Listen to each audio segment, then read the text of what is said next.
I think we can start now. Yeah. It's okay. So hello everyone, welcome to KCHR webinar series. So today we have Dr. Kavitha Balakrishnan, and our webinar is on art history of the Homo reader. So Dr. Kavitha Balakrishnan is currently the head of the Department of Art History at the Government College of Fine Arts, Thrissur. I think I don't have to give a long introduction about her because she's so familiar face in Kerala and art history field, etc. So what I'll do is I'll read a small portion of this abstract that she's going to talk about. Kerala is known as a vibrant laboratory of literacy and media practices in the 20th century, where the concepts of the public sphere, print capitalism, and political intervention was well developed. Taking shape as an agent of modernity within this laboratory is the existential identity of the Vayana Manushya, the Homo reader, who is both reader and viewer at once, an interpretive and imaginative being who intervenes in every modern field of activity. Kavitha Balakrishnan elucidates the cultural history of art through the linguistics and vernacular category of the Malayali and the literate media sensibility that emerged in the 20th century. Her study investigates the long historical trajectory through which this identity was constituted as a distinctive cultural formation, particularly articulated through Malayalam periodical magazines in Kerala. I welcome Dr. Kavitha Balakrishnan to this webinar. We have KCHR's director, Professor Dineshan V, and today we have KCHR's chairperson, Professor Ken Ganesh, who will be the chair of this session. And I welcome everyone to this session. So, chairperson, would you like to say something? No, I would like to welcome Dr. Kavitha Balakrishnan and ask her to present the same. Whatever comments I have, I'll speak towards the end. Okay, sure. Thank you. So, ma'am, over to you. Thank you, Ganesh sir, and all of you at KCHR. A very good afternoon to all of you. I take this as a privilege to be invited by KCHR to share my studies in the area of art history, specifically the discourse on print modernity and cultural studies. So the early stages of life spent in the world of periodical magazines of 1970s, 80s, and 90s first signaled the discrete world of pictures to me. Elders had their prided collections of magazines as home libraries. And they were reminiscing on drawings and sketches by interesting artists from still earlier decades. So even as these collections were often discarded as trash, they were influenced by their early life perception of images. The images were there in their memory. These magazines featured numerous illustrations of people. And as part of the reading, they often, vandalize the photographs using, tube pens and all, making an additional lip, additional eyebrow and all to the beautiful pictures in the photographs, etc. So, but upon studying art history seriously later in life, I actually initially dismissed these images as lowbrow, a kind of cultural orthodoxies, the images produced by cultural orthodoxies, etc. But this picture world actually remained in my mind. Recognizing their lasting appeal, cultural impact, but a brittle appeal. The cultural impact is higher, but the appeal is very brittle. So I felt a need to consciously examine and articulate their significance, the significance of these pictorial world within a modern visual culture. So particularly the genre of literary illustration. So in the late 1990s, there was a selective celebration of certain illustrators, especially Nambudiri. And, kind of they were regarded as a kind of collective cultural pride. And I realized that a more thorough historical contextualization of these print pictures is necessary to understand the local underpinnings of visual modernity and the perspective of a Malayali looker. So at this point of time now, I'm attempting a multi-layered narrative of Kerala history. I may present many histories at a time from the perspective of art, from the perspective of visual culture, literary culture, print picture modernity, the looking public, and a kind of regional experience of modernisms in art. But also I'm connecting all these narratives through the making of an imaginary identity, the reader viewer, whom I call in Malayalam as Vayana Manushan, and in English, I coin as Homo reader. Homo reader is coined as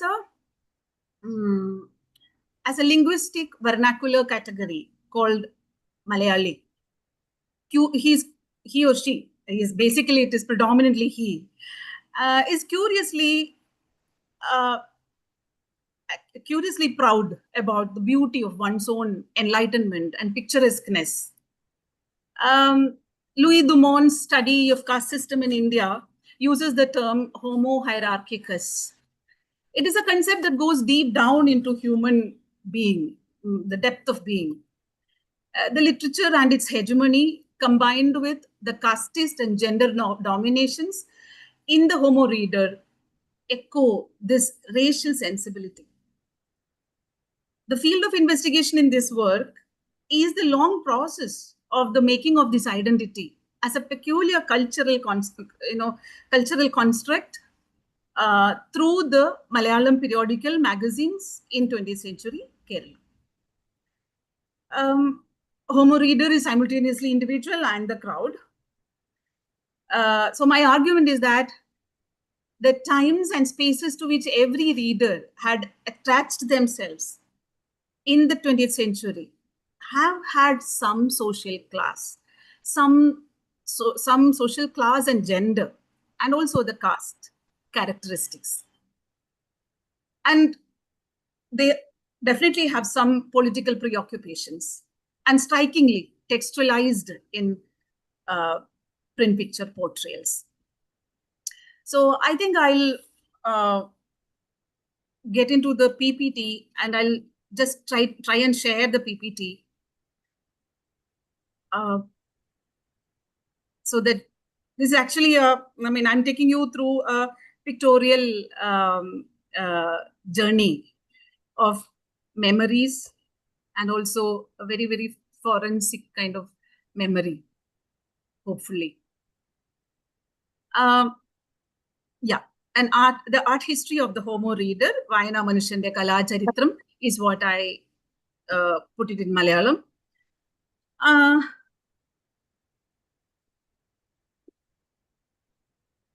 Yeah. Kavitha, could you please put it full screen? Yeah, I'll put it. I think I can go, mute my video and I can. Yes, whatever you wish. Yeah.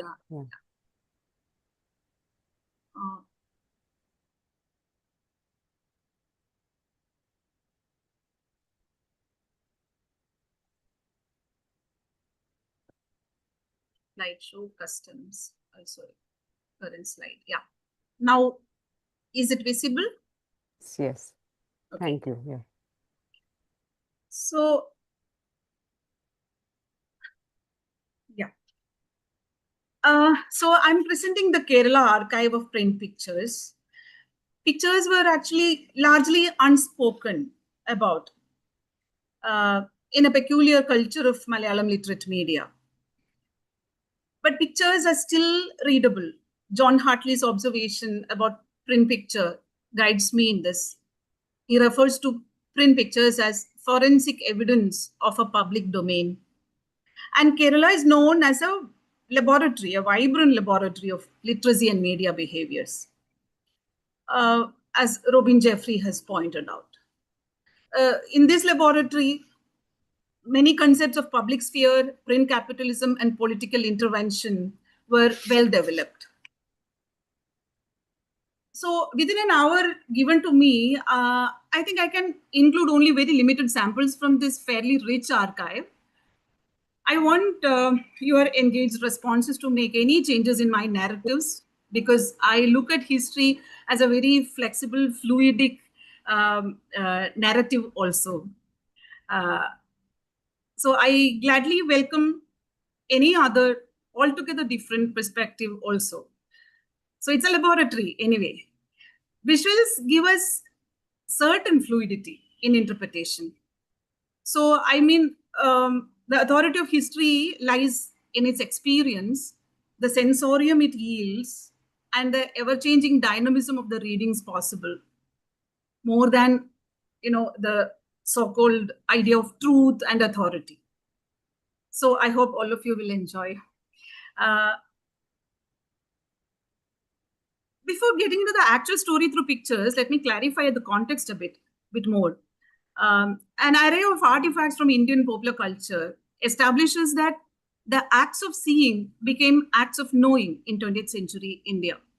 The reader-viewer of a modern civil society looks, witnesses, watches, reads, fantasizes, also interprets, and even thrives in a discourse of the verbal and visual ingredients of the world. So the periodical print media, especially the format of a book, is a metaphorical space where, in this metaphorical space, fact and fiction conflict or merge easily, often fictitiously. So the printed page is also, it's generated and sustained many suitable representational languages of art for a, kind of confluence of aesthetic high art and commercial low art in modern India. Only upon a critical reading, the page shows the discrete drama of hegemonic relations between people involved in it as readers, writers, artists, and editors. So legacy of Homo reader also historically makes sense of the contemporary art's critical acts of photoromancing, like we have found in Pushpamala's projects and all, parodying, lots of masquerading, all of these visual critical acts of visuality, which is very much part of the contemporary art today. Actually, that has, that was already there. The language indexes of the language was already there within the Homo readers or literate modernists, literary culture of the modernist. So the identity of Homo reader was not necessarily forming a homogeneous national identity or popular culture with binding characteristics. That is discretely shaped by the specific social history of mind watching in different print culture industries of India in regional languages. So we are referring to the Kerala context. Now I show you this painting. The globalized economy had given greater visibility to a group of painters from Kerala in the millennial Indian contemporary art scene. One of them was represented by Guild Gallery Mumbai. It is Gopi Krishna. He lives and works at Trivandrum. He's painting The Secret Book of Mind Watch. It is a subtle allegory of the book-centeredness of the reader's vision. The space created by the open book in the printed, in the composition looks like a theater in real life, as if the gap between imagination and reality were almost non-existent. The square space is filled with dramatic acts of the snake catching and, snake and the frog. And this is possibly an allegory of a photo recording, an act of outdoor public space. The open square of the open page also delimits the boundaries of vision for us. The realistic treatment of the animal protagonist shows the truest possible reproduction of dramatic events. And the picture also gives us a thought of ourselves. The reader who is lying relaxed and so close to the book so that he is blinded by it, for want of any vision of the actual world outside of the book frame. In the painting, a typical predation between two species of animals currently taking place on Earth is depicted. So how did they make it into a book? A representation of it made a real event possible to be seen in a certain way. Certain emotional traits are certain emotional traits are happening here by seeing or reading the painting or represented reference to a book. So dreaming from what is seen to the unseen, imagination infers what is not drawn from what is drawn. So I'm talking about the story of a making of a picturesque public domain in our culture.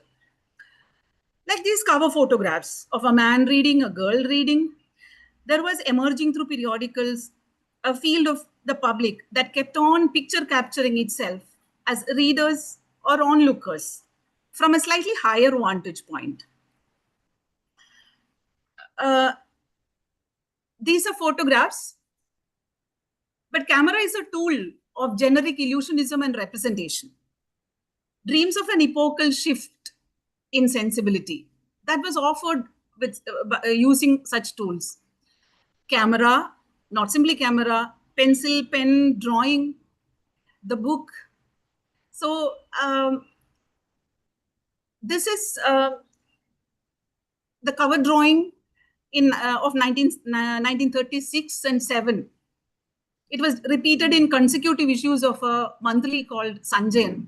The editor M.R. Nair, a major satirist of the time in Malayalam, he signed his name with a pseudonym like P. Sanjayan in the first issue of this magazine. That alluded to the epic character of Sanjaya, the witness and narrator to a blind king.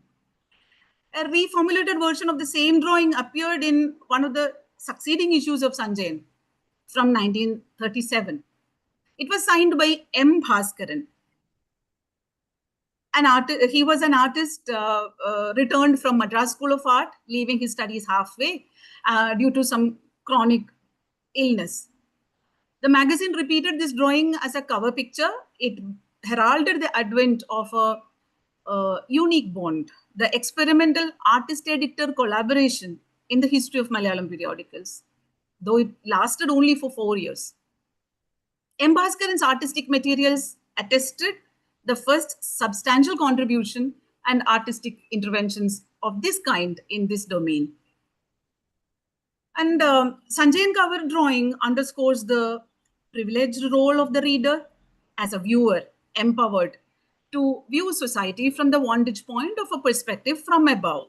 A class of readers endowed with this perception, and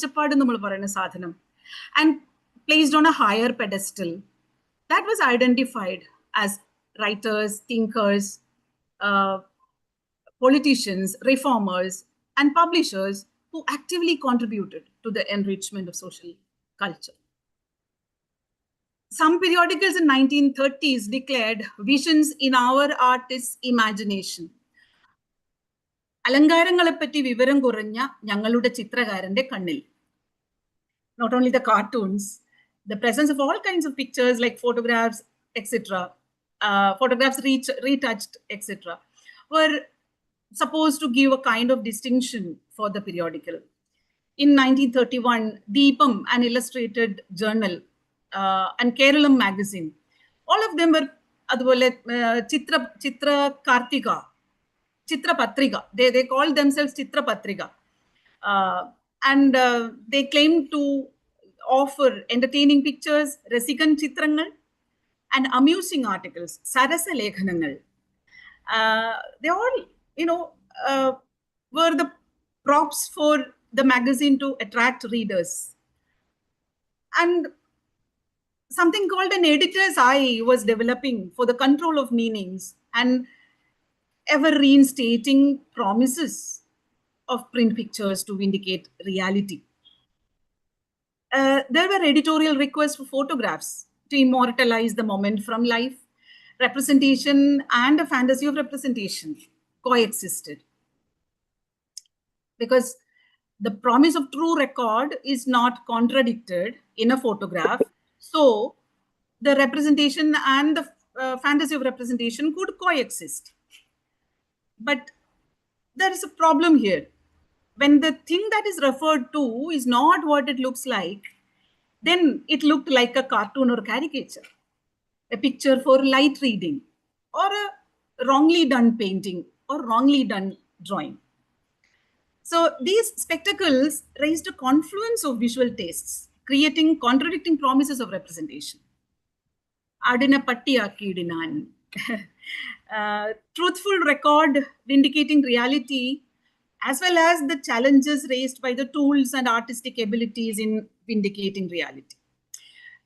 Both the possibility and the impossibility to represent reality was a challenging conflict that was happening in pictorial languages developing through photographs and through drawings and artistic and cartoon materials. Meanwhile, vignettes were there, so many vignettes, very useful, small things, conveniently telling very much, but they could suggest grandeur, basically, more than telling anything about it, about the text. The vignettes were actually to suggest the grandeur.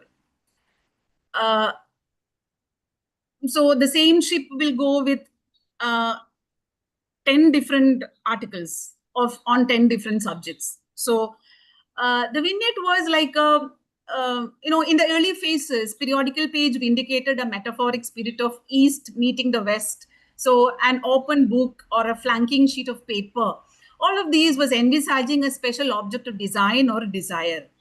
So vignette imagined the periodical page as an interior stage or interior to be decorated so as to enhance the everyday theatricality of the very activity of reading.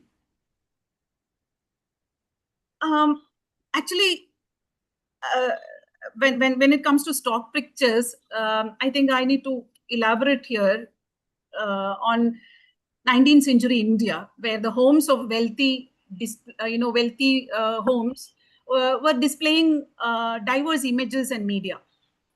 Devotional paintings and magical clay sculptures could be found in the places of poor, even in the places of poor people, extending to their kitchens. There were missionary society records expressing amazement at idols everywhere. After seeing the workshops of carpenters, ironsmiths, goldsmiths, sculptors, potters. So observing the Hindu methods where removing one idol led to 1,000 more proliferating, quote unquote Hindu methods. Okay. These appeared to them as local products that were both attractive and terrifying. So there were itinerant patua artists. What I mean to say is there was a rich visual material culture that was around. And that is the background in which we find such emblems and commercial trademarks and product advertisements shifting from, it was actually showing you a society that is shifting from the oral to the written component of the narrative lives of people in this country. So in the folk tradition, the continuity of a story becomes a journey from invisibility to visibility. So transition from orality centered on images, that was a transition to that kind of narrative on printed text. Represents that transition represents changing configurations of social power relations in capitalism's mechanical reproduction, where people prepared themselves through the sides of images. So in short, a picture as public domain was created. Pictures in print there could either be cultural items or information that the editors choose them to. Some aesthetic and cultural guards were in place by the late 1940s. and early 1950s. So that is the story of making of a Malayali. Before that, let me just go through some samples of this picturesque public. I told you about the East and West meeting, the ship with many different essays, the photograph of a public domain, a function happening. The winner, she's, I mean, the photo of a winner, or a group photo, a group of people engaged in some modern activity. The tool, the magazine was taking pride in securing rotary printing machine. So that was given as a photograph, cover photo. Look at the landscapes, the bullock carts, the drawings, and the photographs. The photographs showing things that are happening in London, the relevance of Big Ben Tower in London for a Malayali reading Mathrubhumi Weekly in Kerala in 1940s. What was the relevance? I mean, they felt very much connected with modern outdoors. Something like a flaneur was allegorically made out of the Homo reader. So contradictory promises of representation. For that, I'm showing some samples. Readers in various emotions. That is a cartoon, while the photograph shows the tire, the product, their services is their service of repairing the tire. On one hand, the tire that is damaged. On the other hand, there is a tire that is reworked, resold. Then the photograph vindicates the reality of the quality of the service. So, idana motor udamasthamarude mahabhagyam. So the eye that vindicates. Then the eye of the artist as a communicator. It's very nice to read the copy, advertising copy. The some cartoon-based narratives. Then camera captures, but then you can't leave any photo like that. You have to make fictions out of photographs. You have to make text. You have to textualize every photograph, every picture, everything. Every picture content that is given in magazine has to be textualized. So that was an anxiety that these people always had, the editor. So this is a developing eye for the body, how to imagine or capture a body that performs a story of beauty or class. Yeah. So in this picturesque public domain of contradictory aims, tools, and challenges, there was a Malayali in the making. A private bliss of looking at emotional bodies was more entertained to consciously mark the discrete charm of Malayali identity in poster pictures. Mind watchers' eyes turned up as a private watch of people from a cordial distance. Highly self-referential special society was formed. Other Indian regions were also doing it, and the Malayali quite picturesquely mediated a large group of literate middle class. That needed some unchanging and uncontested typologies of people and their ideals, marked by their vocations, caste, class, gender, etc., in a split sensibility of high and low order.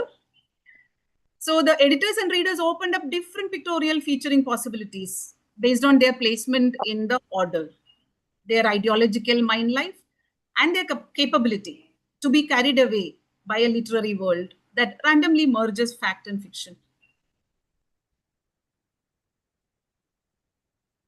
So periodicals are not very organic spaces for them to, exercise any autonomy of purpose. So a beautiful woman in a cover photograph turns up my dearest for a reader. The male writerly editor underlines the discrete charm of his own page as a site, both ways, SIT site and also SIGHT site of a cover girl's desire in front of a mirror. And also, like this photograph shows, a woman's lack of entitlement to writerliness and her need to wait is also featured in the pages inside. It's very interesting to go through the photo feature narrative, how it develops through pictures and the text beneath that. So the cultural momentum is conveyed, for instance, by a laborer woman when it is a woman performing it. The visual momentum is sometimes conveyed by a human form using a sickle for a violent purpose, simply. Or sometimes a female form using a sickle for a very fantastic purposes. So the fantasies of representation, the fictionalizing of one's own act of looking, it is complex, and they allude to the absurdities of a class of male writerly people who wanted to assert their purposes at the same time as that of the other. It is the same as like women, children, men of lesser order, who still suffered from embarrassment in their obscured power to look and assert. But the editorly men, they were actually replacing the whole desire of all these sections of people, women, children, and men of lesser order. So a Malayali is thus formed in a fantastic male gaze and editorial entrepreneurship. Some more examples. It's very interesting. Vallathol Russian Veshatil, Vallathol Chinese Veshatil, Alumariyadalla Mahakavithanne, the great poet in Malayalam, posing for. So the photo romancing as a very interesting, entertaining journalistic mode. This is a cover issue of Mathrubhumi Weekly. So a center spread feature introducing art history. So the work of Tintoretto. Look at the doodlings that are done by some unknown reader. So my point is, by these journalistic categories and habits of reading and looking, people already looked like carriers of their own meaning on body. How people look like was a curious objective of a culture of reader-viewer. And this reflected very well in a maturing genre at that time of literary illustrations in post-independent era.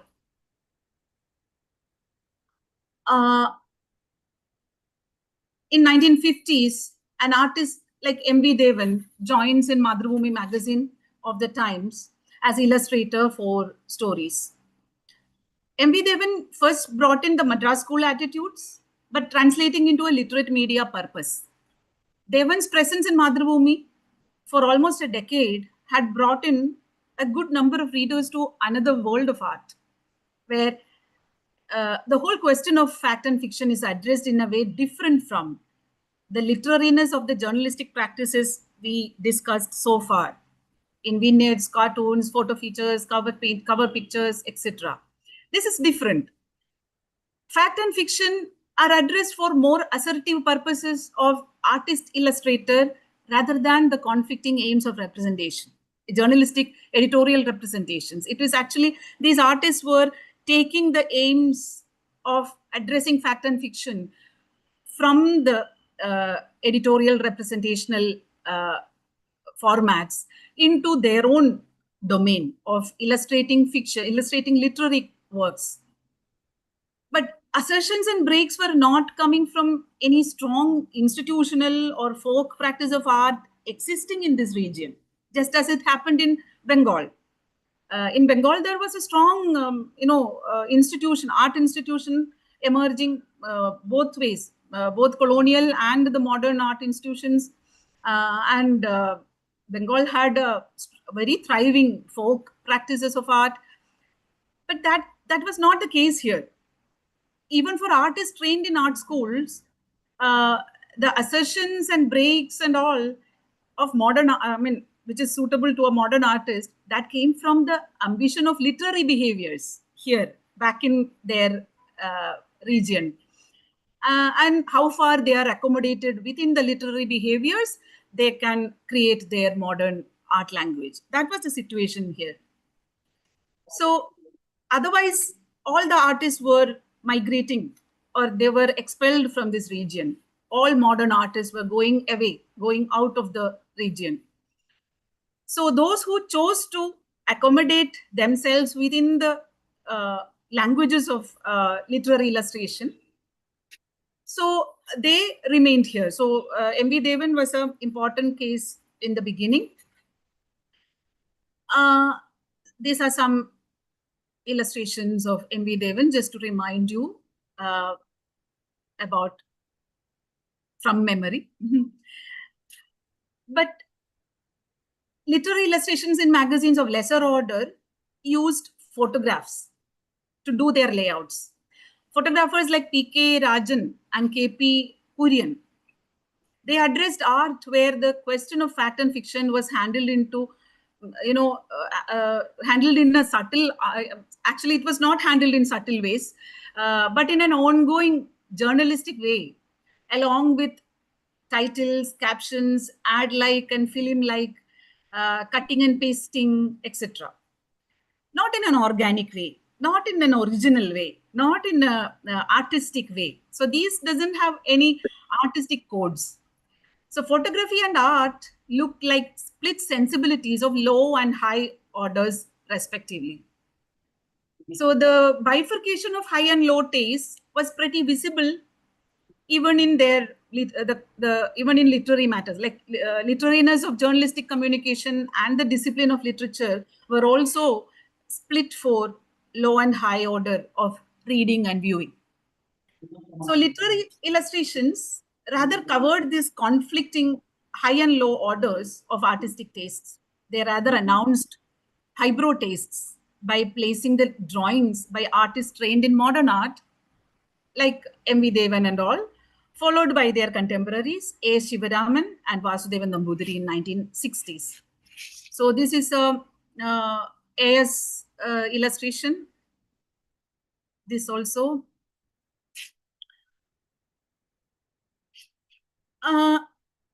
Both A.S. and Nambudiri projected human figure as a carrier of his or her performance of the narrative, and making it the most authentic body or character in a literate media society. Provincial body, clarified with its emotions, was supposed to give a character to the great fictional works of post-independent time in Malayalam.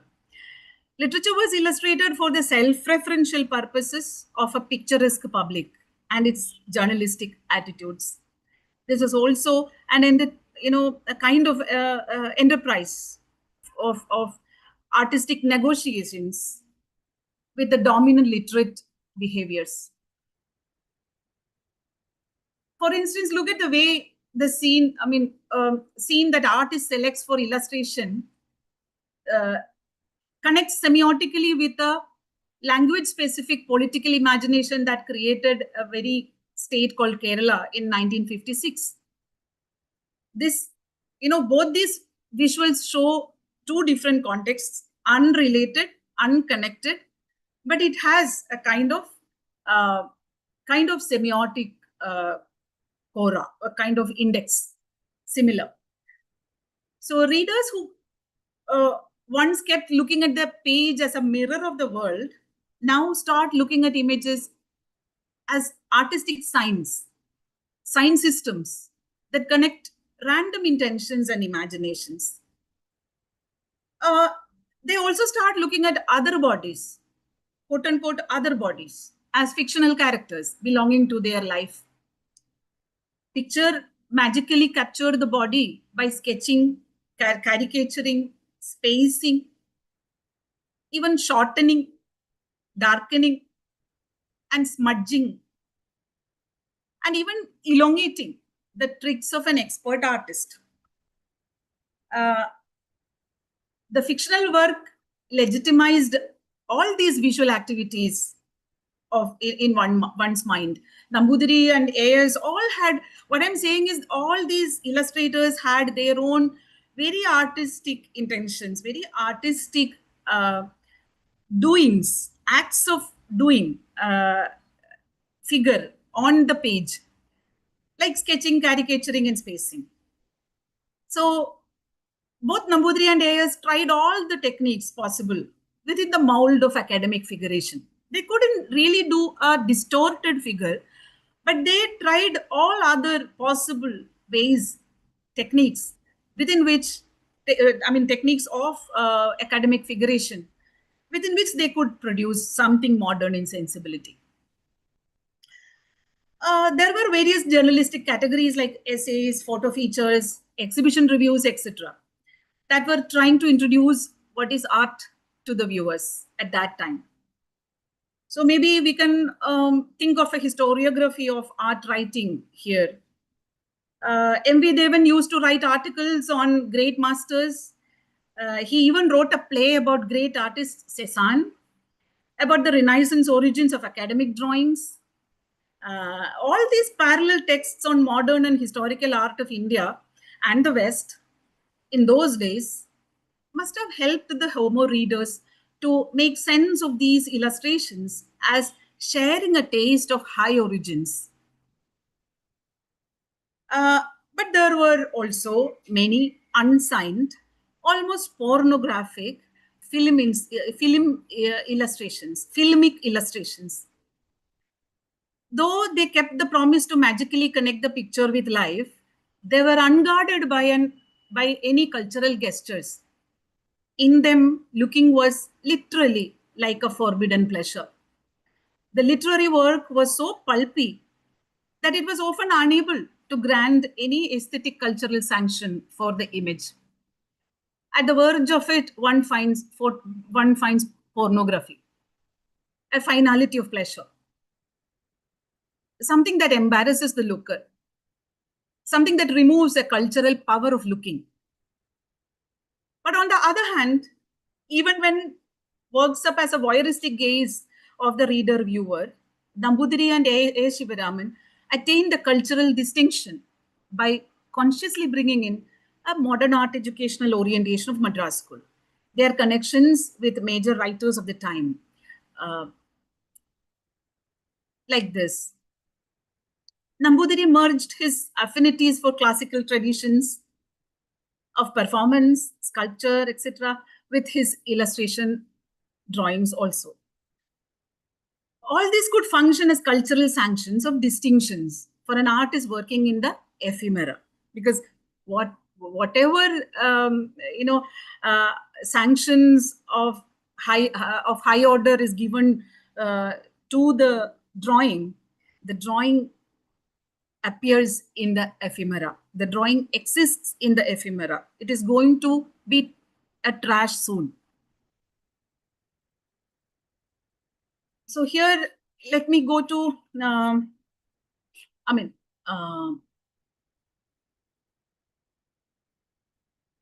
in spite of being an ephemeral existence, Nambudiri could gain some kind of presence, a high-level presence within this society. Let us suspend that point at this moment, and let us get into another aspect. This is about an anachronistic graphic novel. It is a specimen of a culture critic, perhaps.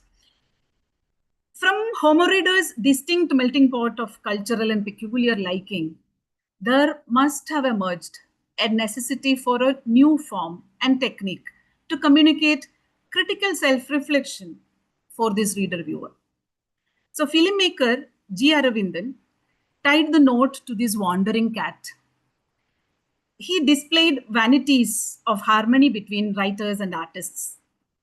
So Aravindan's cartoon strip called Chariya Manushanum Valiya Logavu, Small Men and the Big World, and O.V. Vijayan's cartoon pages, Ittiri Nerambokku, Ittiri Darshanam, a bit of pastime and a bit of vision. Both came in Madhrubhumi Weekly. Both exposed the Homo reader to some possible experimental modes of a graphic attitude.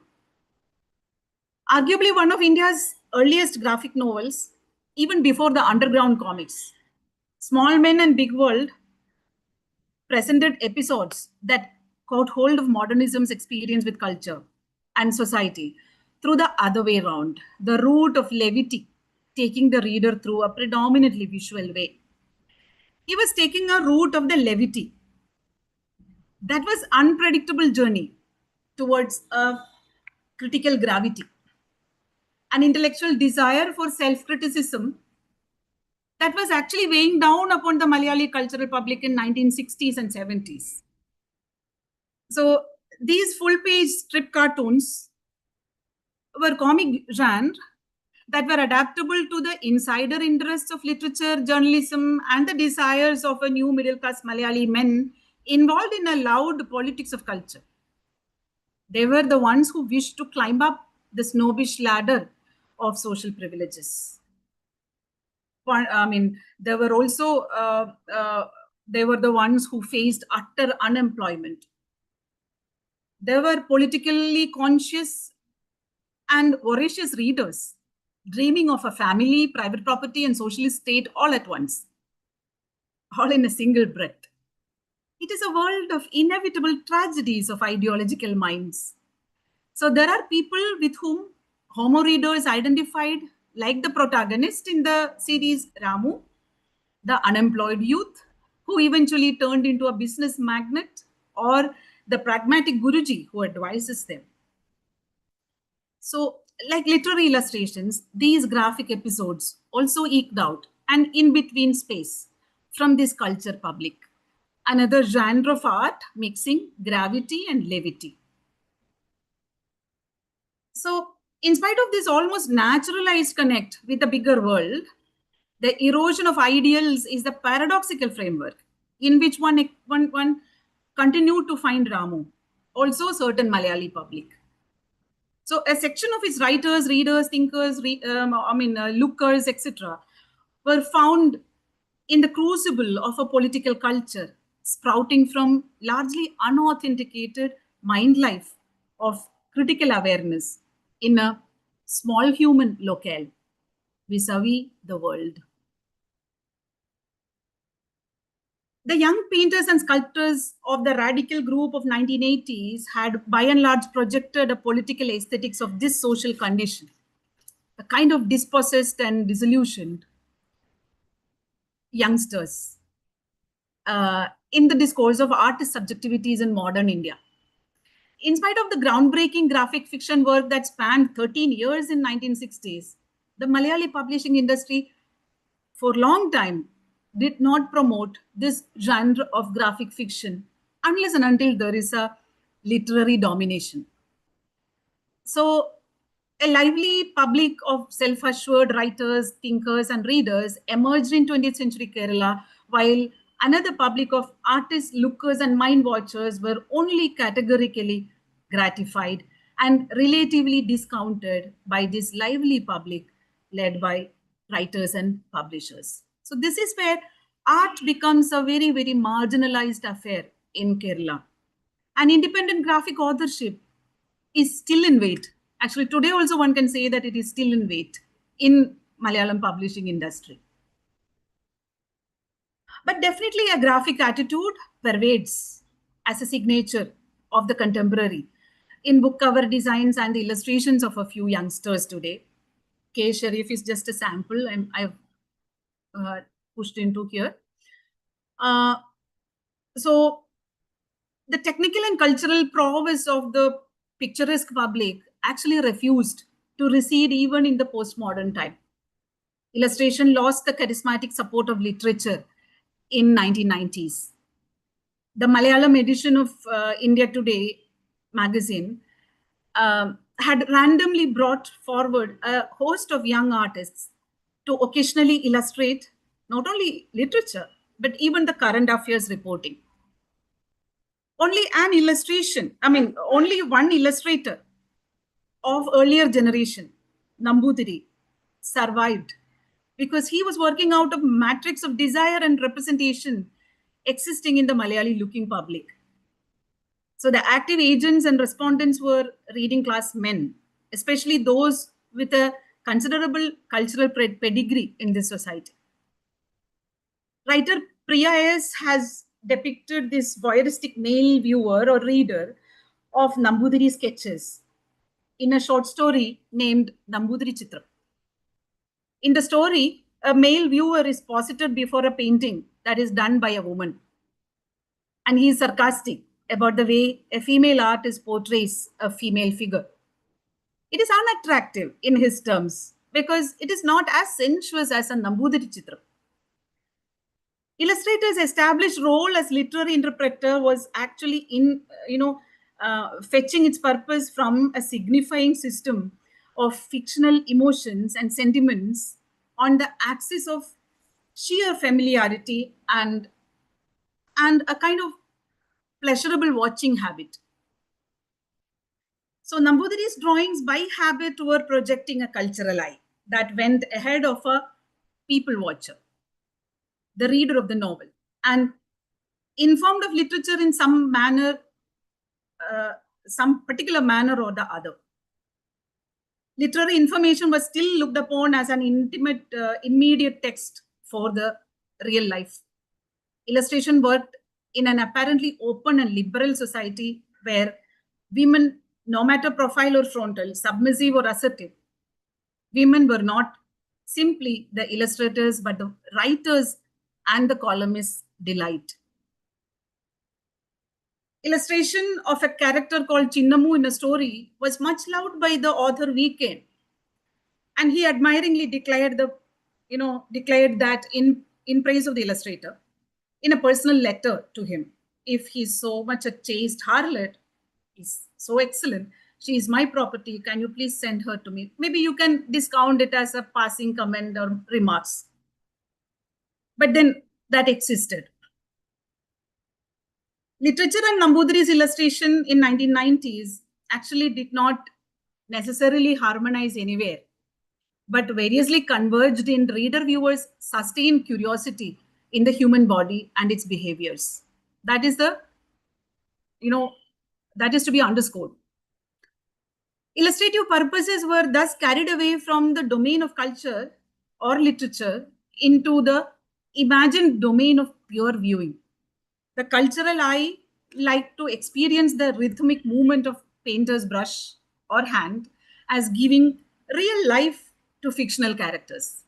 Just like one looks at, men and women around, a grotesque, a grandiose, a classical, and even ordinary. So, illustrator functioned in public domain, both real and metaphoric, as an artist performer. He is also often found in the real public spheres as a jugalbandi performer of sketching in tune with music or other stuff. Here, these two images are actually one is of M. F. Hussain, the other is of Nambudiri. And Hussain worked in a larger Indian framework, modern Indian art framework, while Nambudiri worked in a very localistic framework, but very interesting way.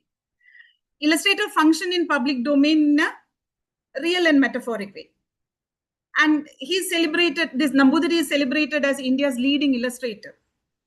In this particular മൂന്ന് പതിറ്റാണ്ടിലേറെയായി ആയിരക്കണക്കിന് രേഖാചിത്രങ്ങളിലൂടെ അംഗീകാരം പിടിച്ചു വാങ്ങി ഇന്ത്യയിലെ രേഖാചിത്രകാരന്മാരുടെ മുൻനിരയിൽ. So, but the point is, he is celebrated as India's leading illustrator, though regional illustrators in India are not discussed within any such discourse of national culture at all. The sketches of the performance forms like Kathakali, etc., were found running across the page. So it was enough for us to call him, to celebrate him, to expand his image as a historical image, as an Indian artist. The legendary characters of epic dimensions were found as thoughtful musclemen, or it could be men with familiar destinies, but haunted by problems of the epic scale. So Since 1980s, Nambudiri had pulled these threads of gazing at characters into further pleasurable realms. The illustrator reoriented his cultural charisma around some fetishistic themes, women, Kathakali, nature, etc. Nambudiri's illustrations in 1980s could condense the most difficult details of the figure and posture into some contour. It could evoke anything between the classical mannerist or the popular iconography to, to, to illuminate the experience alive of the character in the literary text. Illustrations thrived on this twisting game rather than getting historically fixed for its problems of secondary status in the discursive purview of literature. It is a paradox that Nambudiri's expert integrations were only presented to a readership that tended to ascribe his professional techniques to another basic literary text, not to his artistic manipulations of a visual culture. Look at the way he was exploring mannerist techniques. This is a mannerist painter's work, and the other one is Nambudiri's illustration. So the culture critic was missing. The reader viewer or Homo reader was actually much obscured. The looking habit of the reader viewer, the Homo reader, is just retained in the local cultural memory, not yet surfacing as a cultural register of visual modernism in India, even when Nambudiri was one of the participating artists in the second edition of Kochi Musris Biennale of 2014. There was no hint that this is an artist from specific problematic of the cultural ephemera, not from the cultural autonomy of artistic practices otherwise found in the list of biennial artists. It was not clarified. Because only if you clarify that, you will realize the artistic struggles of Nambudiri to attain a language, to attain a dialogic language, rather than simply being original. In the first edition of Kochi Musris Biennale, 2012, my 10-year-long researches and the archival materials were further selectively documented by a team called Varavari, and there held an archival show, revisiting the print pictures. It was a curious archive floating in an art cafe in Fort Kochi in those days. But the critics' register was missing in that show. Then I realized that by choosing to investigate, write, curate, and expose the contradictions within a very extensive corpus of archival materials, I'm also a reader viewer, a critical participant of contemporary times. So literary illustrators were involved in decades of habitual sketching, block making, etching, page composing, and printing, meeting the hazardous assumptions regarding the collective idea of the artistic, commercial, popular stuff, etc. So, oozing out of the bottleneck of literary text, some of them, in fact, some of these illustrators, in fact, explored an index of real world characters, touching back at the journalistic framework, but without losing the spell of the artistic act. Without losing the spell of artistic act. Those who lost the spell of artistic act, they really they were anonymous within this culture. This witty escape, this witty escape was the professional success of artist illustrator Nambudiri.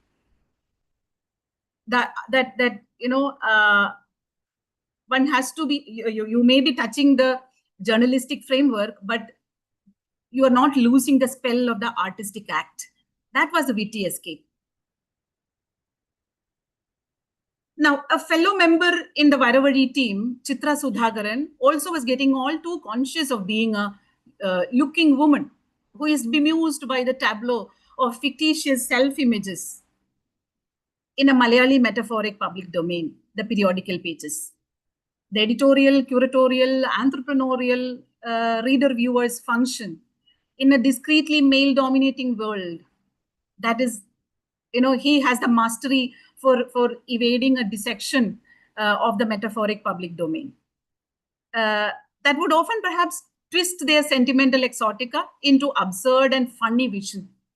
So this probably led us to further collaborate on a project called Contradictions, in a pursuit of regaining the power of representing the absurdity in our female self in this picturesque public. We mimicked and parodied our own status as contemporary women in Kerala, inheritors of this visual culture.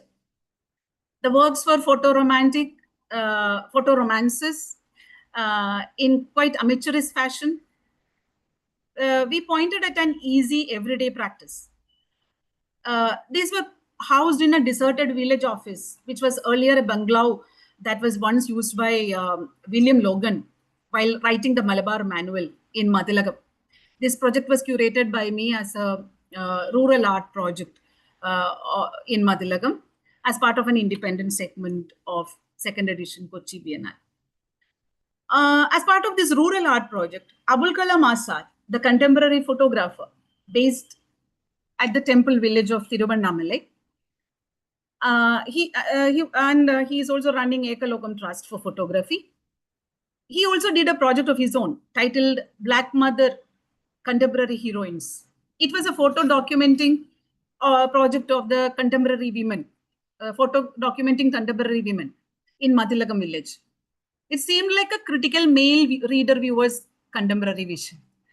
In this photo works, Azad employed the language of studio photography while infiltrating a dispassionate gaze of anthropological documentation, or ethnographic perhaps. I mean, better use anthropological here. Here he seemed to be working around a re-representation of contemporary women as native subjects. So this kind of a language of photography at the verge of ethnographic, or maybe you can call it anthropological, that was actually widely used in the literate media communication as photo features. Today, photography has a very distinct status in contemporary art. It is not as much excluded from the realm of art as it was before. The ethnographic language includes portraying those below oneself in social strata. It is a language that evokes, rather revokes the colonial practices in a post-colonial moment. Now in a redefined subject-object relation, still showing that subject-object relation that is unchanging. Because a man portraying women in a certain way. Redefined subject-object relation, maybe I can elaborate on it using these images. The Homo readers engaged with the objects they see in their own role as a viewer, with self-interest as an erotic subject, accessing its object of vision. Such a photograph can never be, these photographs, Madhrubhumi published in 1950s as cover pictures. Such a photograph cannot be a cover image of Madhrubhumi Weekly today. That is not because the erotic and casteist gazes around certain subjects are vanished, but because the subject-object positions are realigned because of new political subjects formed in Kerala's public sphere so far.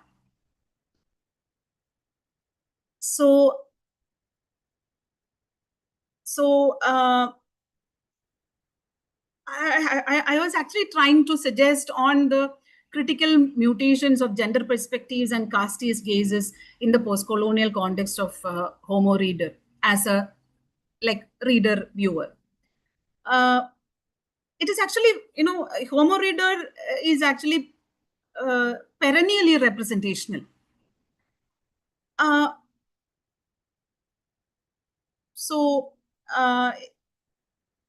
In spite of its complicated existence, literary illustrations by the end of 20th century turned up as a recognizable cultural material of the pride and prejudice of Malayali, or pride and prejudice of the Homo reader. And it extends as nostalgic, legendary materials to a contemporary era that has put such territorial cultural protections into a stalemate situation. So literary illustration in periodicals in this region now gives meager scope to deterritorialize and establish a new age codes of artistic, quote unquote artistic, that Nambudiri, Devan or AS had long back in 1960s brought in. Unless there are political efforts to connect with the national or international community of illustrators working in various cultural contexts across the globe, literary illustration as periodic in literary illustrations in this region cannot give much of a scope to deterritorialize and establish the artist identities today. So the connecting link is perhaps a graphic attitude. But that is so far left unprotected by this culture industry. Life of an artist as a graphic author is remained unaddressed. So let me just summarize a little bit. Pictures are the forensic evidence of a public domain. The picturesque public continues to be representational, but active catalysts changed as a new Malayali public is formed. It is based not necessarily on Desham and its impressive landscape and people alone. The new public is informed of and habituated to look for virtual links instead of evidence of the real in the picture. The new public looks more for a partisan lyricism, less gendered and more humanist in tone. Perhaps you can find these in the works of Tom Vattakuri, Bhagyanathan, such people. So I'm not really taking up the cases after 2010. Maybe we can bring them in our discussion.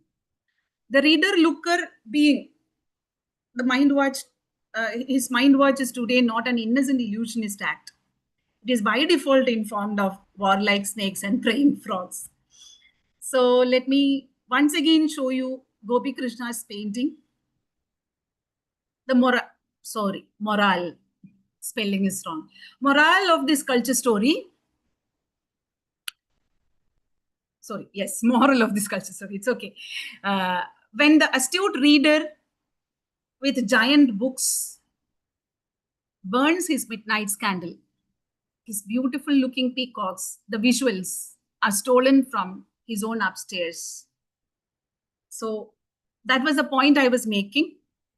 The marginalization of artists in a literature dominated, literary representational world, that is to be articulated, and the survival of art within that particular format. That is the story, the art history of Homo reader. So today maybe we will have to, we are in a real changing situation. But at the same time, there are lots of representational troubles happening today. Lots of debates about political correctness. Lots of image events are staged today. Like lots of cover pictures are planned in such a way that it creates a lot of image events, creates a lot of scandal. And in the age of social media, the print picture visuality has by default a kind of archival quality. It's gone into memory, but they revisit, the images revisit. Images revisit as lots of, kind of retro feeling. But then in that retro imagery, you can find our political problems, surviving, sustaining political problems that we need to address. So that is a lesson of the story. Of this culture story. I'll stop sharing. Thank you so much, Dr. Kavitha, for this session. Yeah. So right now, we don't have any questions in the chat box. Yeah. I would like to request Chairperson to take off.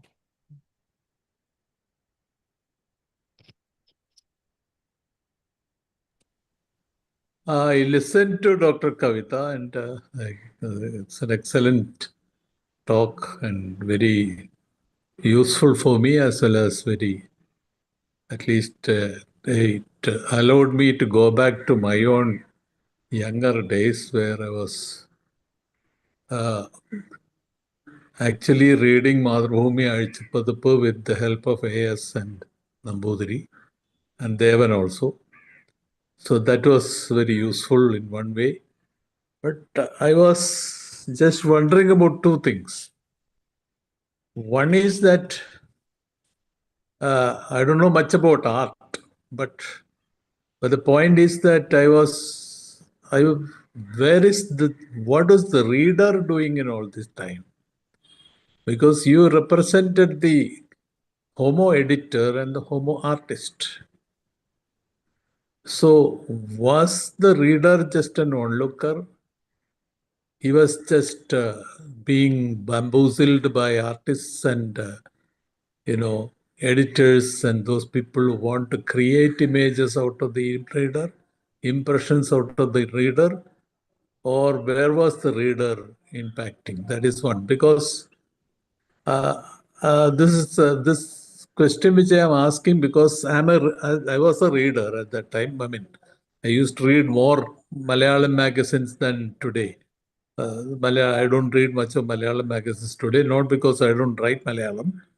But the point is that time, I remember having read particularly Rajalakshmi's novel Jnananna Bhavam in 1960s when I was a young boy, with the illustrations by A.S., if I remember correctly. It was not Nambudiri. It was A.S. I think it was A.S. And that time, I was reading the novel and then was looking at the picture. And there was a connection between the novel and the picture because A.S., I think, was trying to represent the novel in the picture.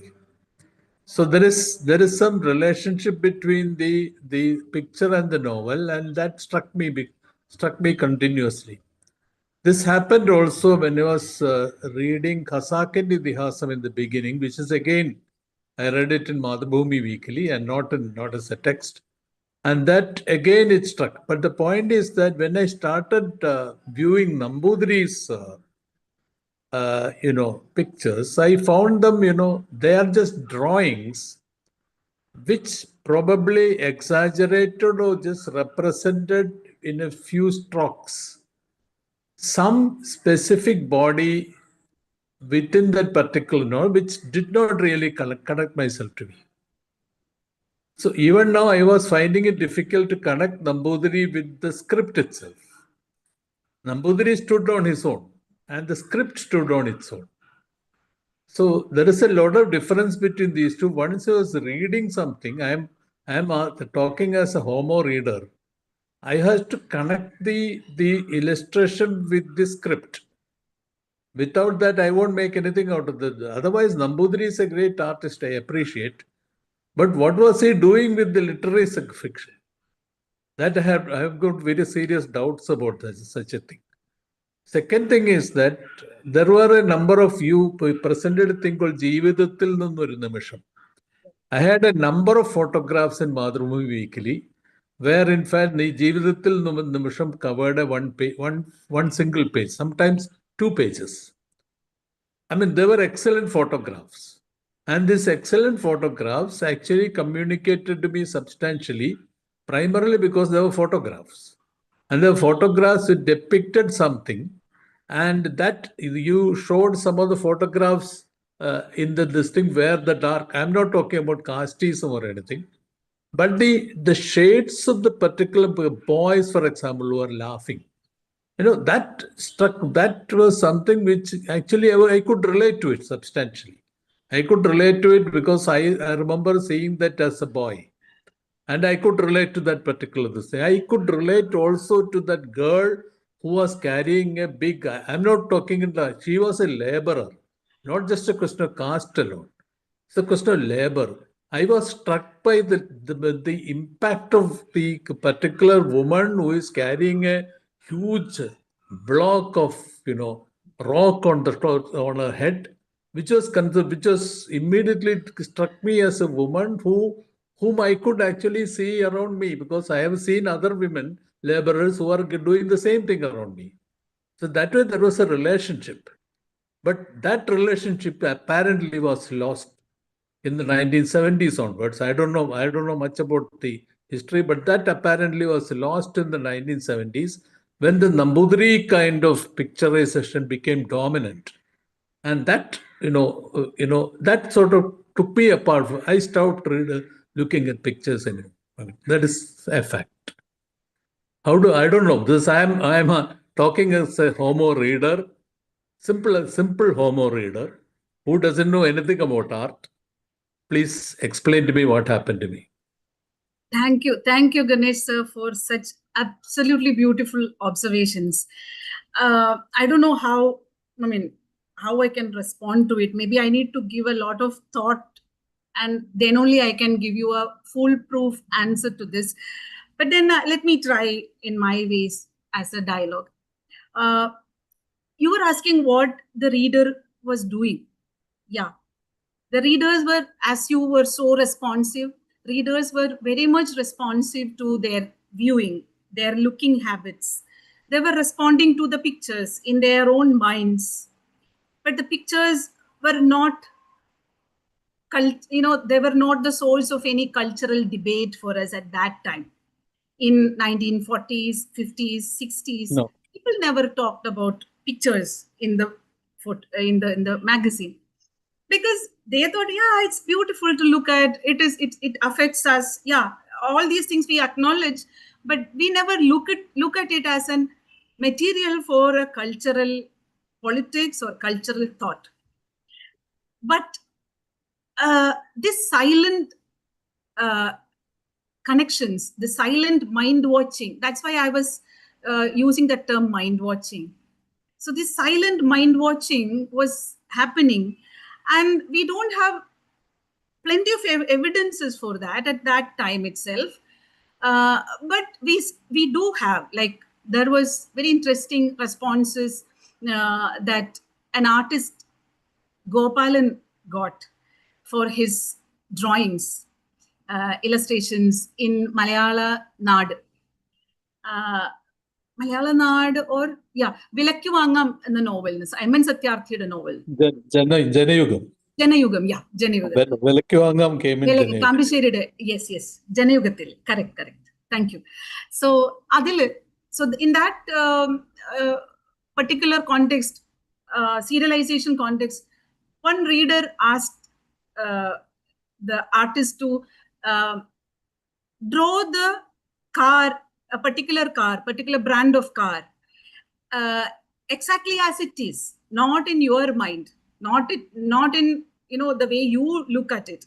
That particular brand is very important, and it should come in that because the fiction, the literary work tells about that particular thing, and we need exactly that in this illustration. And why are you giving us such bad looking car? And some other thing is, anyway, he got a lot of critical and supporting responses. Ultimately, the immense number of responses brought the illustrator to such confidence that he told the editor that because of his illustration, the magazine's circulation has increased. So he could even claim that. But then problem is, Nambudiri will never claim like that. AS will never claim like that. Devan Mash will never claim like that, because all of them were conscious of the subtle way in which their drawings as cultural objects are working. So these people, these lower taste general people, quote unquote lower taste people, they had all the freedom to criticize the artist because the artist doesn't have that protection, that high art protection. So people could easily talk about that. But about Devamash or Nambudiri or AS, people kept their respect and they never told anything. People started responding to Nambudiri's illustrations much later in 1980s when he was illustrating for Randamulam, when he came into Kalakaumudi.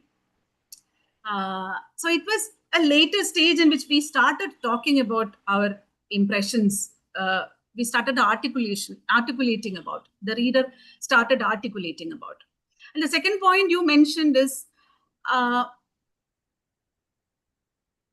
the comparison between Nambudiri and AS. Definitely.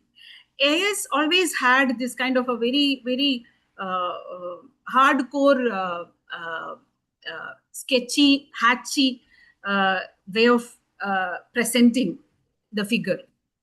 Nambudiri had more of a full figure kind of academic, structured academic human figure orientation.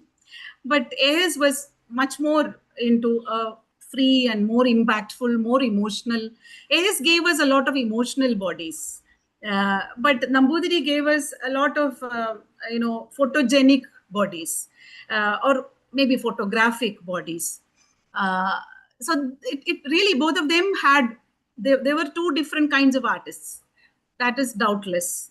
And but from your response, let me find another point that exactly this particular voyeurist, unconnected, mostly connected with himself kind of attitude that Nambudiri had, rather than, a little disconnected from the literary work, or maybe more connecting to himself, more focusing on the pictorial tricks to create voyeuristic pleasure, to create some jouissance in the viewer, the reader. That kind of Nambudiri's trick actually was referring to the changes happening in the reader class, the Homo reader in 1970s, especially the post-Yakshi period of Malayali art aligned people. So people started talking about nudity, or people started having a craving for nudity, a craving for nude as modern art, a craving for understanding nude in art history.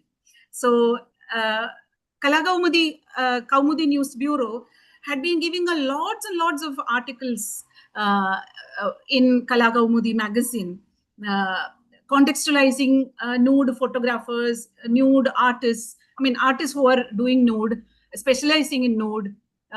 So they gave a lot of stories on, art history was also created. A certain kind of art history was created, culling out from the Western art history. So the whole notion of nude and nakedness and nude, that came into our play of cultural ideas, like cultural stereotyping. Suddenly, in 1980s, we find certain gender conflict also surfacing. So gender conflict surfacing and emerging politicizing of nude, aestheticizing of nude. Aestheticizing nude was also a politics of this particular Homo reader, because it was the male who is doing it, the subjectivity of the male for which he is doing it. So the woman is always an objectified thing. So that is exactly why Nambudiri could be celebrated later. And also he could suggest at the cultural fetishes that we have, for fetishistic ideas that we always share for upper caste. That is where it is casteist. And also kind of regionalized, parochial regionalism. So for all such readings, he was quite fitting. But Ayres was actually a very melancholic man. He was not useful for all these reader-oriented visualization. He was more of an inward person. Nambudiri was mostly a playful, funny, and very interesting, very jovial kind of person. So their kind of personalities also count a lot in creating our kind of reading habits and looking habits. So that is a comparison between AS and Nambudiri that you were saying. And the third question was, yeah, you were also suggesting that from 1970s onwards, there's a change happening in our practices of looking at each other. And it changes in 1997 when Madhyamam comes in. Madhrubhumi actually in 1990s was losing its cutting-edge literature-orientedness. And India Today was rejecting literature in their weekly. And there was some occasions in which modern artists, also modern art conscious people, especially the magazines like Anveshanam and all, they were rejecting illustrations. They never carried illustrations. Anveshanam magazine. So, ഒരു വായനക്കാരി തിരുവനന്തപുരത്ത് നിന്ന് എന്ന പേരിൽ somebody had written to Anveshanam saying that all anonymous letters saying that it's good that there is no disturbance of illustration when you read Malayalam literature, when that is being carried in Anveshanam. It is a very, they were appreciating this kind of negation of illustration. So modern art, modernist art practices always had this kind of a visual verbal dichotomy. So, and that was also the time of little magazines or parallel magazines.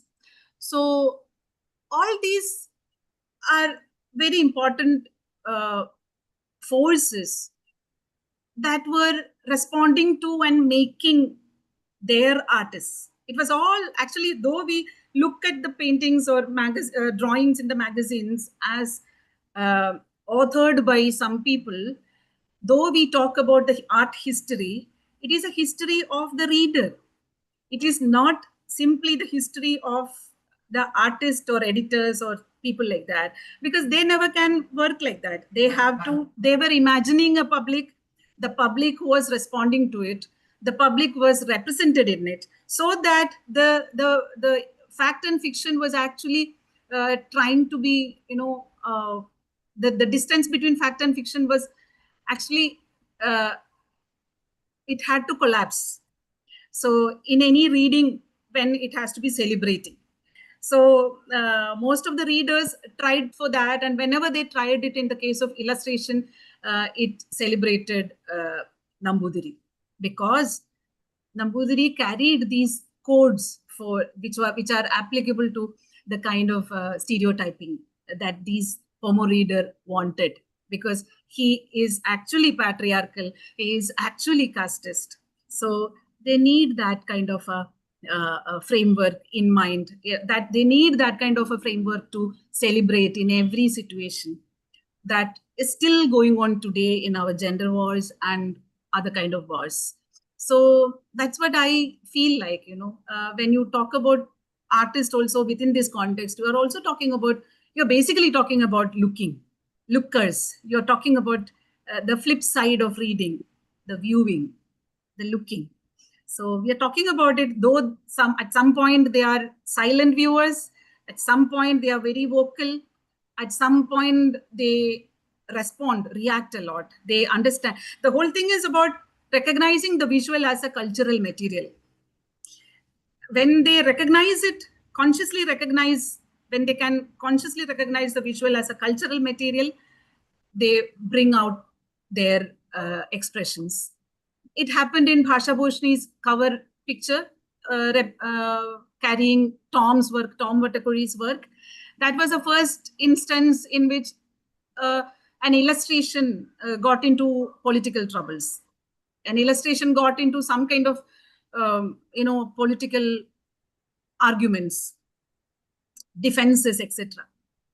So, and that increases. Today, that's why I told you, that I presented that aspect.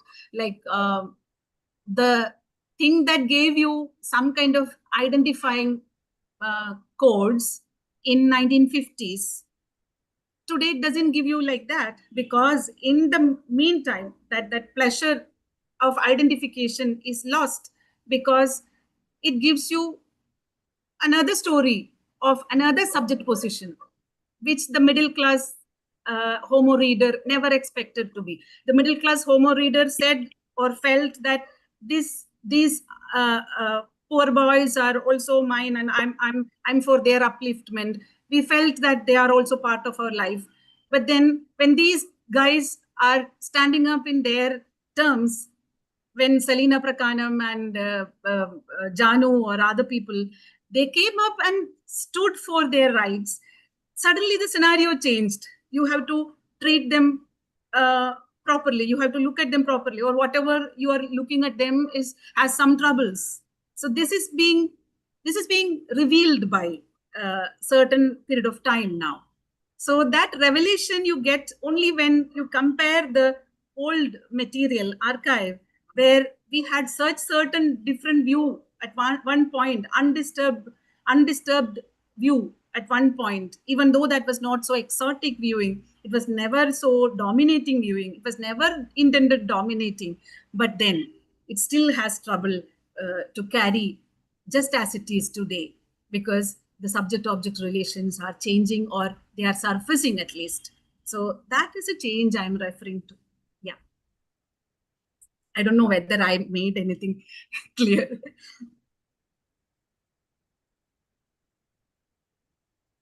Ganesh sir is there. Yeah. Yeah.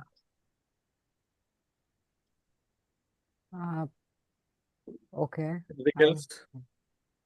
Yeah, we have questions in the chat box, I think. You want me to read it, or are you able to say? I can't. Okay, yeah. Vijay and Vijay, yeah. Can you throw a little more light on the 1937 cover pic showing a tribal woman and the subsequent slide? I couldn't get the context. I can't read Malayalam. Yeah. That is not 1937 pic. It is 1952 picture showing the tribal woman, the kind of having stone on her head. Yeah, the context is, that's what I was explaining now.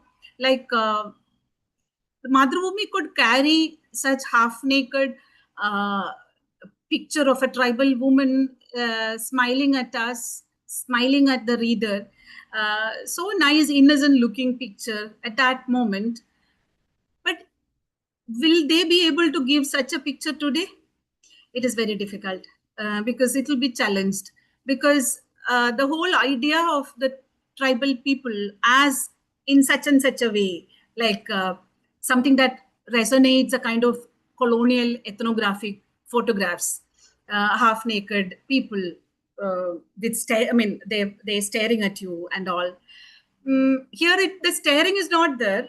The girl is looking and smiling at you, but at the same time, then that is exactly why we felt like a connection with her. But then, and also we felt like a happiness in looking at somebody who has to be uplifted by our generosity, kind of thing at the back of mind. But then today, these people are actually not exotic people. They are citizens in this country. They are standing for their rights. They are standing for their rights to lands. They are standing for their rights of many means, right to education, equality, and all. And how can those people be so exoticized today? It cannot be possible. So I was talking about this change happening in our looking practices. Sometimes the looking is disturbed. Earlier, the looking was past, very, uh, in a very romantic fashion.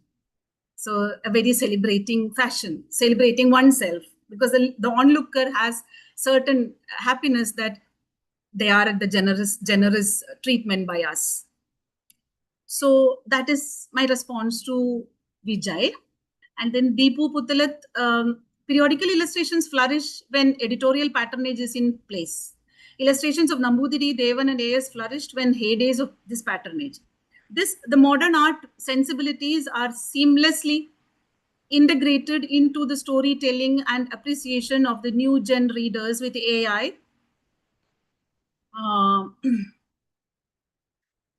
And cutting edge tech exposure. Example, Bhaginath and Sharif. Yes, Bhaginath and Sharif and Tom and Deva Prakash and all.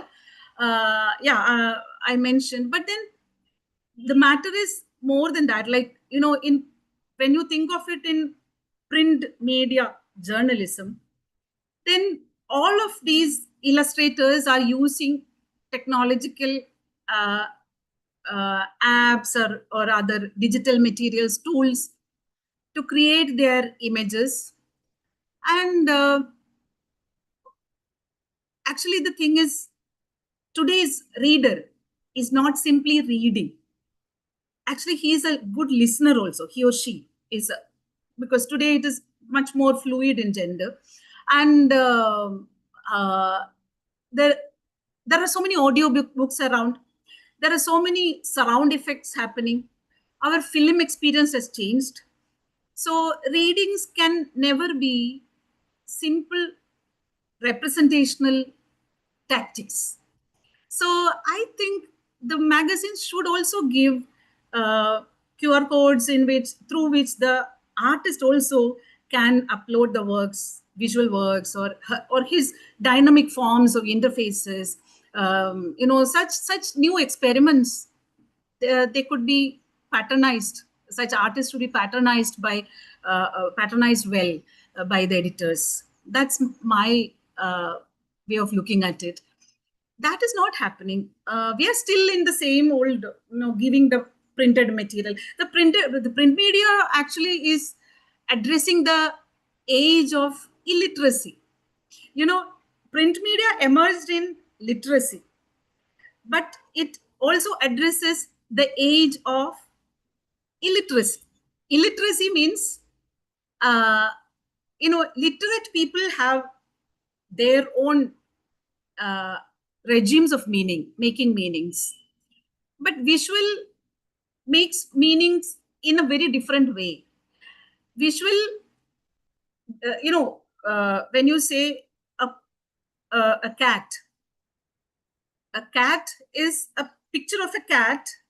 It's not simply a picture of a cat. It can be a minda pucha, a man who is very subtly coming in and doing his task and going. So he is also known as a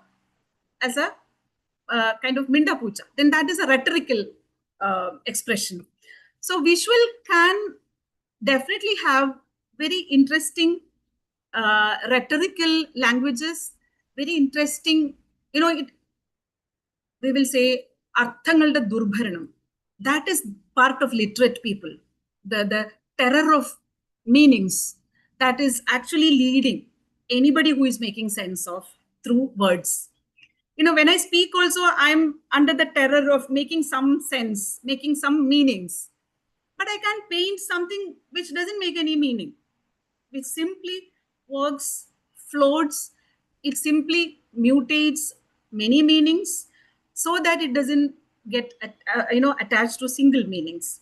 So visual has this potential, cultural potential, to dissolve the regimes of meanings through which earlier the editors and writers and even painters, naturalistic painters, realistic painters, modern artists, so many people, they wanted to establish their authority on us. Today, the whole regimes are changing.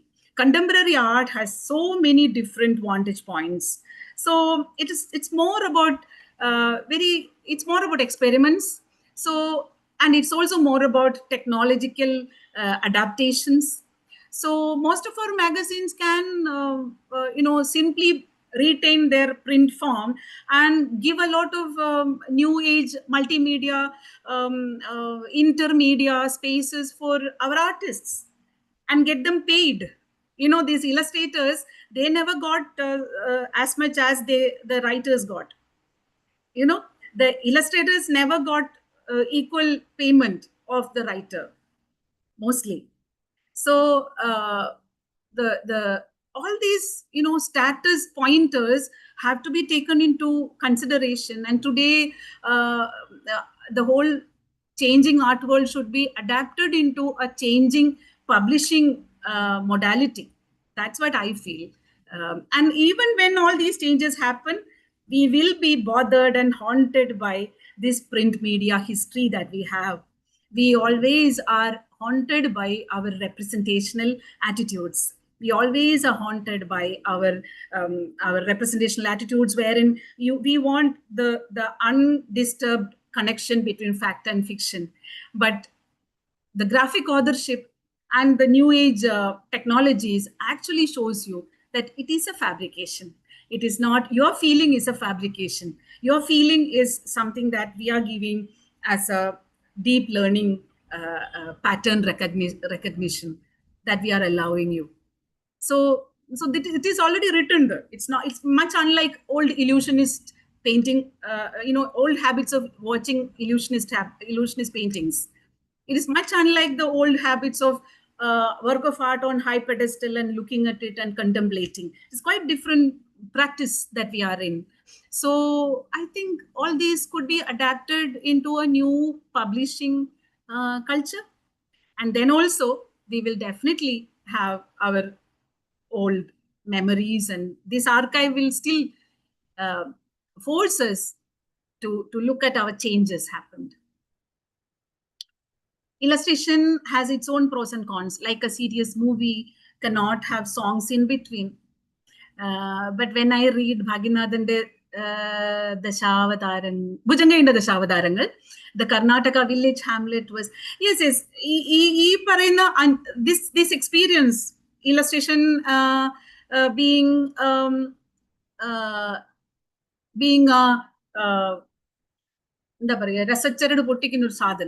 cracker of all continuity, the illustration becoming a disturbance within the reader's imaginative reading.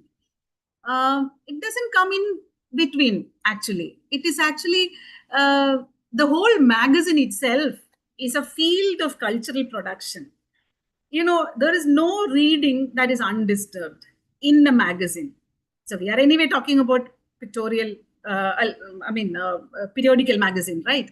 So a periodical is always distracting you because it is a field of cultural production. Because, I'll give you my example, my own research example. First of all, I thought I was researching only on illustration of literature. So I have to go there and look at illustration and corresponding literature. Okay.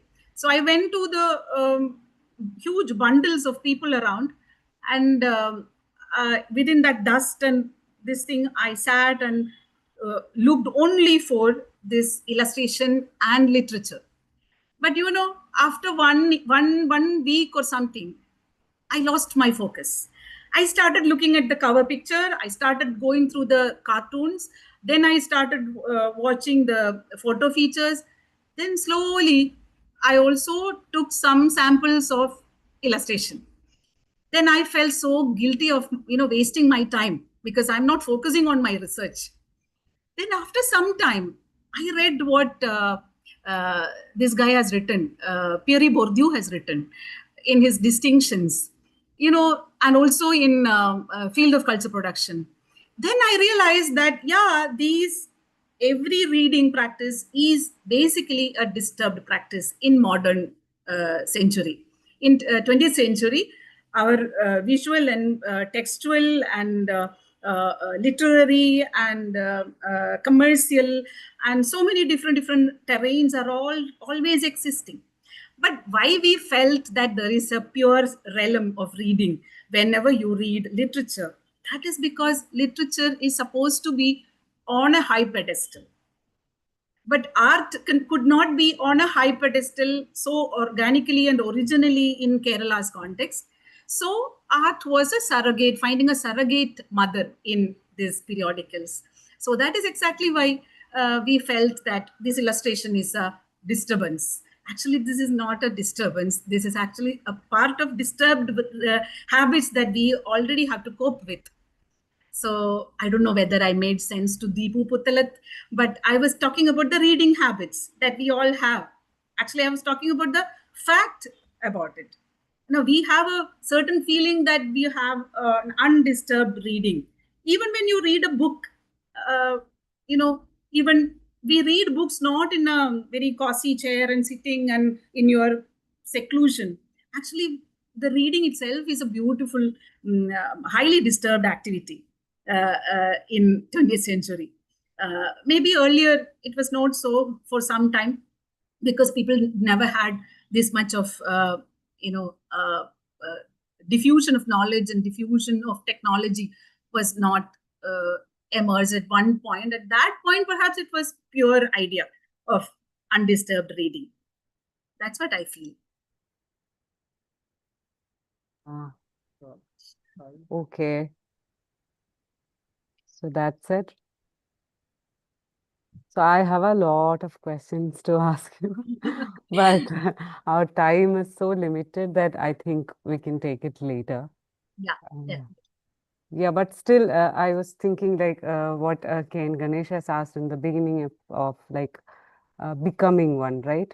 So I was thinking you started with seeing, knowing, making, then this becoming part. So in contemporary times, what we see is this the coming of this curator figure.